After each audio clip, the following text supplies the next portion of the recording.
Hello and welcome to In the Money Media's content for the Triple Crown. We have Derby prep action this weekend, fast and furious. It starts off in South Florida with the Fountain of Youth Stakes, a race that really has the potential to be a key pointer for this year's Derby. In fact, it features the current number one on our Kentucky Derby top 10 list. That horse is locked. PTF here, and I now bring in Jonathan Kinchin, JK, to get your thoughts on this year's Fountain of Youth. Well, look, I'm in agreement with Locked currently holding that number one spot on our Derby top 10, but I'm not crazy about him here. Remember, he was supposed to run in the Sam F. Davis. There was an issue that he didn't run in. Now he's playing from behind a little bit. That doesn't mean he can't win the Kentucky Derby. Doesn't mean he can't go on to win the Florida Derby or even the Bluegrass at Keeneland, which I'd imagine they might point to get him back to the scene of one of his best races. But I'm not sure he's going to be ready today. Today being Fountain of Youth Day, I'm going to go with a maiden race that took place on January 27th, the second race on the undercard of the Pegasus. There was two horses that show up in this race, the Fountain of Youth, that showed up there. One of them, Speakeasy, who we're still unsure if he's going to run in the allowance race on Friday or if he's going to run in the Fountain of Youth on Saturday. If he runs in the Fountain of Youth, I like Speakeasy. If he does not run, I like the horse that ran second to him, Victory Avenue.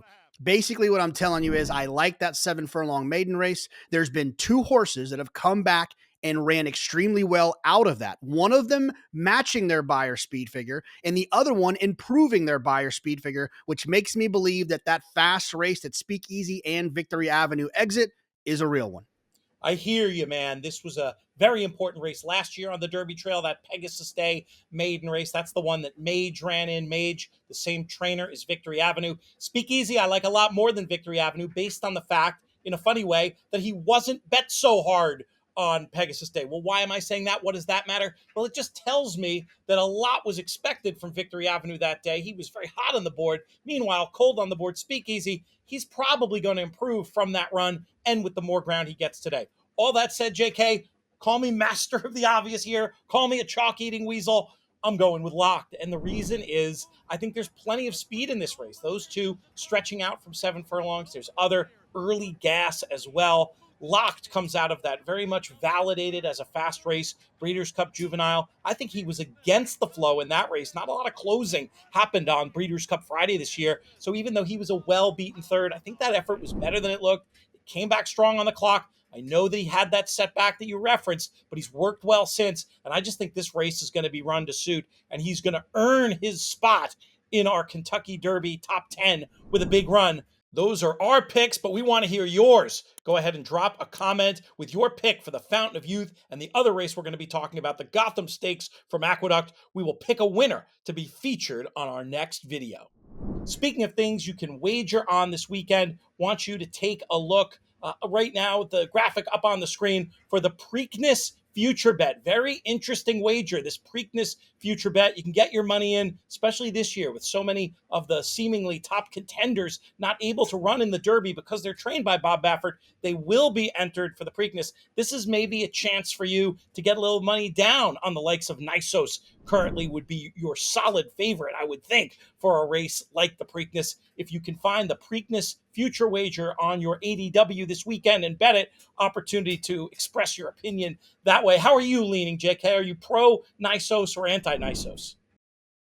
Yeah, I'd be pro Nisos if he was running in the Kentucky Derby. You got to like him in the Preakness. Let's move on to our next and final race for this video, the Gotham Stakes at Aqueduct. Big full field, but there's two runners in particular, JK, who leap off the page as ones that with a big run here could be looking like Derby horses. Where's your eye drawn?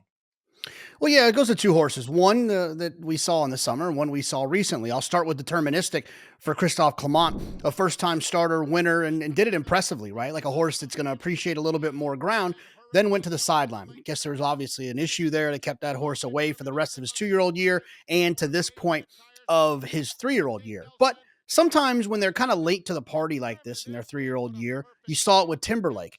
The pedal is kind of to the metal for the trainer in terms of getting the horse fit, taking a little bit of an extra turn on the screwdriver to tighten the screws. And I'm thinking that maybe Deterministic will be ready to run. I think that they understand if they want to try to get to the Derby, they mean serious business starting with this Gotham. I think Deterministic is going to run well, Pete, but I'm a huge fan of the horse Just a Touch. Obviously, we have a relationship with Qatar Racing, so we're always following what they're doing. I was actually at dinner the night before this horse debuted with Sheikh Fahad, and he had let me know that he was excited about the horse running. And unfortunately, the horse was like 1-9, so he couldn't bet the next day. But the horse was impressive, got an extremely fast number, and I think the aggressive move by Brad Cox to then go right from that sprint into a stake says a lot.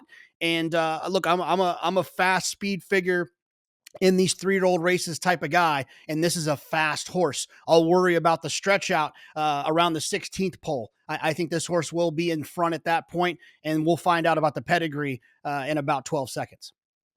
89 was the buyer's speed figure for Just a Touch. Certainly a horse that could improve and step up and be on the Derby trail, especially given the hands that he is in. As for Deterministic, that was a rock solid 81 figure for a horse in the August of the 2-year-old year. But more impressive was how the horse did it. Didn't particularly break, finished up well after looking a little bit green. All future potential. Obviously, the plan wasn't let's put him away for months and bring him back in the Gotham. So it must have been a hiccup along the way, but looks to be training regularly down at Payson Park. Two very, very interesting runners. I would go in the Deterministic camp if you made me choose between the two. If I held your feet to the fire, JK, which one would you choose for Saturday? Yeah, I mean, I'd like to be alive to both of them in multi-race bets, but I'm going to definitely go with my official pick is Just a Touch. And another horse I just want to throw out there, I don't want to think people were ignoring Bergen, the winner of the Jimmy Winkfield, another Brad Cox runner who is going to be trying to stretch out. But this horse has run successfully at a mile. I think he's an interesting alternative if you can't get in to the top two that we've kind of, we've kind of nailed down. Not a bad idea to take a look a little bit deeper. It's an open looking race beyond those top two. Definitely a bunch of cases you could be making, and I respect that idea very much. That's going to do it for our analysis of the Gotham. Once again, comment contest going on. Please give us your pick for the winners of these two races. We'll feature you in our next video. We've got content coming fast and furious. We've got live streams covering the pick sixes at Gulfstream and Santa Anita that are going to be happening this weekend. We're also going to take a deeper look at that Preakness future wager that we mentioned. One other thing I'll encourage you to do is to check out our In the Money Plus service. This is a way you can get digests of picks from all our audio podcasts, as well as extra shows along the way. InTheMoneyPodcast.com to check that out. We're going to be back before you know it. For JK, I'm PTF. May you win all your photos.